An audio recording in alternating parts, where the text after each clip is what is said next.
Titans, today is Friday, October 26th. I'm Haley Donahue. And I'm Cameron Ehrman. I'm liking our new Titan TV shirts, Haley. Me too, and actually all three branches of journalism have their own, and we're all wearing them today. Well, are you ready for the show? I always am. The Broadway and Beyond shows were held on both Wednesday and Thursday nights this week. Reporter Violet Polipchuk asked dance instructor Miss Robin Solomon how she thought the performances went.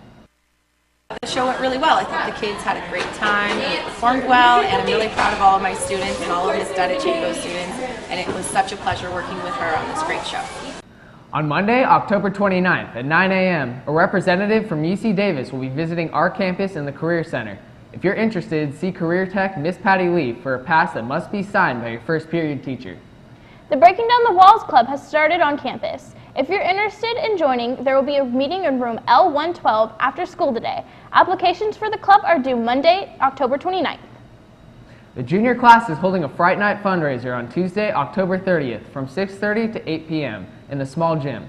There will be a haunted house, bobbing for apples, a costume contest, and a pre-carved pumpkin contest. The price is $3 at the door and is open for the whole community. Antelope Interact Club is taking part in News 10's Coats for Kids again this year. Donate your new and gently used coats in the big red box in the office until December 17th. It's not just adults playing fantasy football anymore. Leagues are popping up all over campus. Reporter Travis Little has this story. Fantasy football is becoming more and more popular around the world, and for Antelope, it's so different. Over 19 million people participate in fantasy football every year. My brother has done it for the past 3 years or so. So he asked me if I wanted to play, and I just said yeah. There's a total of 8 of us, including me. My uncle was making a league, and so he asked if we wanted to join it, so we did. Most think that only adults participate in leagues that play for money. However, there are many students here on campus who also put their money on their teams. We play for money. All of us put in $20, and first place gets a certain second and third place. We all put $10 in, and then you get first, second, and third place at the end of the year. Whoever has the most wins. With the development of smartphones, students can even manage their teams on the go. I usually just manage it like the Wednesday before Thursday night football. That way I know exactly what's going to happen and all that. Any injuries or anything. I normally use my cell phone to manage my team. Just once a week before the game start, we'll pick up players who's going to play in each game. My dad has a smartphone, so we just use his phone sometimes before the game starts, or we usually go on the computer, both. Go look on your leagues. Reporting for your Channel 5 Titan TV News, I'm Travis Little. It appears the class of 2013 will be the first to have a senior trip. Though this trip is not sponsored through the school, senior Mosala Crawford is organizing a trip to Disneyland for her classmates. Reporters Annalicia Molina and Nikki Weil have the story. We're going to Disneyland! Welcome to Disneyland. Senior Mosala Crawford, through an organization called USA Student Travel, has organized a trip for her and her fellow seniors to Disneyland Resort in Anaheim, California. Hi, my name is Mosala, and I'm doing the Disney Grad Night trip because I really like Disneyland, and I think it's a great way for seniors who haven't been or who have been to experience Disney in a new way. And it's not just a day trip, it's the experience at night that I'm excited for, because it's seniors all across the country coming to Disneyland to hang out, to party, and it's fun, and it's safe. So I'm excited. It's $260 per person. There's a payment plan. It's $50 every other month. Since I'm starting this a little bit late, we're kind of behind on payments. The payment plan consists of 5 payments, with the first $50 due by October 15th, and then subsequent payments of $50 in November, January, and February, with the final payment of $59 due in March. The day I'm shooting for is June 5th, and the bus is going to pick us up at 5 o'clock in the morning, We're going to drive down to Disneyland. We get down there probably around noon, 1 o'clock-ish, depending on how long it takes. And then the time we get down there, we go into the park, we party, we have fun in the park during the day. And then California Adventures closes at 10 and Disneyland closes at 12. So whichever park the party is actually at, we're going to head over to and then party from the time it starts, which is either 10 or midnight till 3 a.m. and then get back on the bus and then drive back down to Antelope. By offering a chance to go to Disneyland, Crawford believes that she is giving her classmates the trip of a lifetime. I've been to Disneyland lots of times, but there are seniors who haven't been, and I feel like they may not get a chance to go because we're seniors and we're going to graduate and then go off to college and start our lives, and they may not get a chance to go until they have kids. So I wanted to kind of provide the opportunity to go to Disneyland, as well as a once-in-a-lifetime opportunity to hang out with seniors from across the country that you've never met before, and you can make some really cool friends. We talked with Assistant Principal Rick Mattioli to get his opinion on the planned Disneyland trip. Well, if I understand this correctly, apparently a member of the senior class has contacted Disneyland and has arranged for the students that want to go to Disneyland and be involved in Disneyland's grad night. And apparently it's well after school is already out. So at this particular point, it would just simply, it sounds like it's just a bunch of students, a bunch of seniors that want to get together and hang out at Disneyland during Disneyland's normal grad night. And it's one of those things where if students want to do it, then why not, I guess. Meanwhile, the Antelope Parent Boosters and the senior class of 2013 have been busy planning the official Sober Grad Night at Dave & Buster's the night of graduation in Roseville. During Sober Grad, after graduation, we're going to go either to the cafeteria or the small gym, and we're going to wait for a little while, and I'm not sure what we're going to do there, and then because it doesn't start till 12 o'clock at Dave & Buster's, so then we're going to all get on a bus, or buses, and go to Dave & Buster's, and there's going to be a bunch of different stuff going on. There's going to be raffles and different games going on, and you can play games. They're like, there's a bunch of different kinds of games there. There's going to be food. You may choose Dave & Buster's, you may choose Disneyland. Either way, seniors, you're going to have options this year. This is Nikki Weil signing off for your Channel 5 Titan TV News. Last Saturday, I had the opportunity to spend the day with the band. We went all the way to Del Oro High School, where they competed against many other bands in our area, bringing home first place in their division, as well as first in woodwinds and high brass.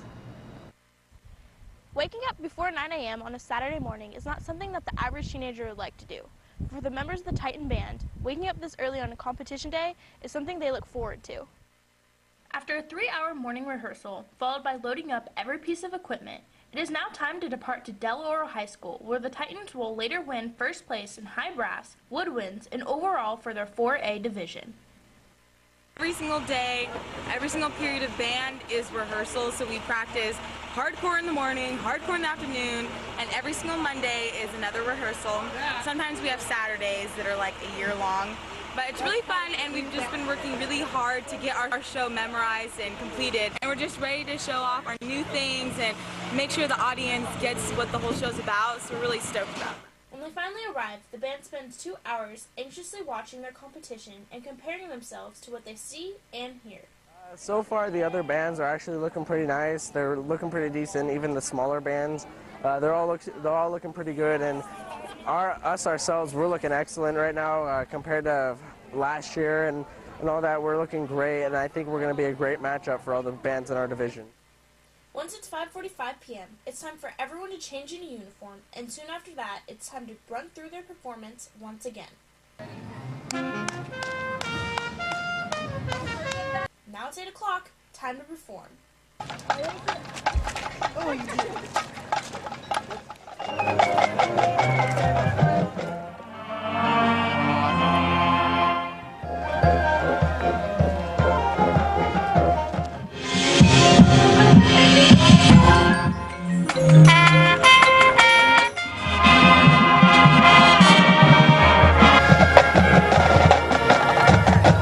Tonight's performance could have been better. I thought though, like overall, it was a good run. Competition-wise, I think we're really good. You know, I know the whole drumline has been working their butts off. In my opinion, I think we'll be with tops like Granite Bay High School. An hour and a half has gone by, and it is now time to reveal where the Titan Band has placed in this competition. Number 4 is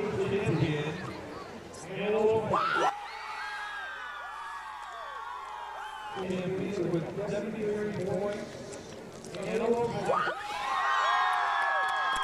very excited that we got first. We put a lot of hard work into it, many Saturdays of 9 to 9 practices and all that jazz, and it was just really awesome that we got this. It's 10:30 p.m. now, and it's time for the Titan Band to go home and get some well-deserved sleep. I know I'm exhausted. And now if you're ever wondering what it's like at a band competition, you'll know what it's like from start to finish. I'm Haley Donahue, signing off for your Channel 5 Titan TV News. Haley, the band will be playing tonight during halftime for the varsity football game. While you're watching, try to notice the multiple hourglasses that are formed and the story being told about a girl who goes through life. The entire performance is based around time. And now with everything sports, it's time for Sports Corner with Nikki Weil. This is Sports Corner. Good morning, Titans. This is Nikki Weil with this week's Sports Corner. Last week, the varsity football team came out with a big win against the Cordova High Lancers with a score of 41-6. Reporters Antonio Lieberman and Medina Majanovic were at Friday's game against the Lancers. The varsity football team won its game against Cordova 41-6, with senior Stephen Mercado scoring 2 touchdowns, senior Tyler Winston scoring 1, and senior Jonathan Krippis scoring 2.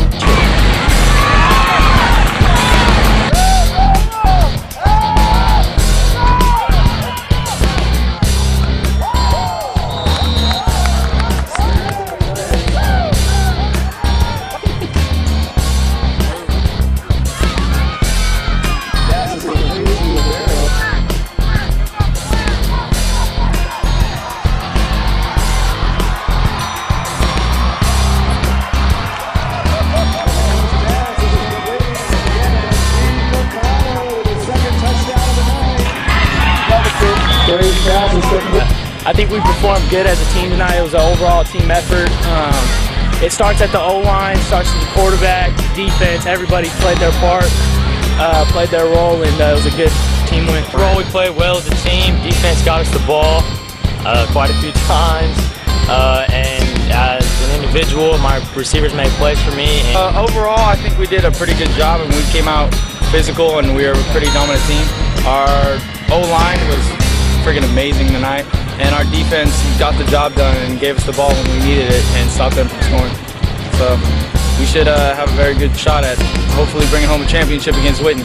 Now on to this week's scores. On Monday, the boys varsity soccer team beat the Cordova Lancers by 5-2, but lost to the Rio Americana Raiders on Wednesday, 2-0. The varsity girls volleyball team lost Tuesday against the Miraloma Matadors by 3-2, but won their match Thursday against the Cordova Lancers 3-0. Now on to tennis. Reporters Cameron Ehrman and Anthony Parenti went out on Wednesday's varsity girls tennis match and filed this sports report. Over Tuesday and Wednesday, the girls varsity tennis team traveled to the league championships for a full-day tournament. On Tuesday was the varsity girls singles tournament, and on Wednesday was varsity doubles tournament. Nobody advanced past the first tournament, but it was a good season overall. Tonight is the varsity football team's last league home game against the Rio Americana Raiders. The Titans are 3-0 in the Capital Athletic League, and the Raiders are 2-1. Don't forget to come out and support your Titans. Well, that's all the sports I have for you. Now back to Haley and Cameron. Guess what next week is? I'm going to go with a wild guess and say it's Halloween that you're excited for. Yeah, but you should be too, because we have our Halloween show on Wednesday. Maybe it can be a spooky show? Well, we'll just have to see. But anyway, the second edition of the Titan Times comes out this period, so don't forget to check it out. Well, I guess we'll see you next week. Bye!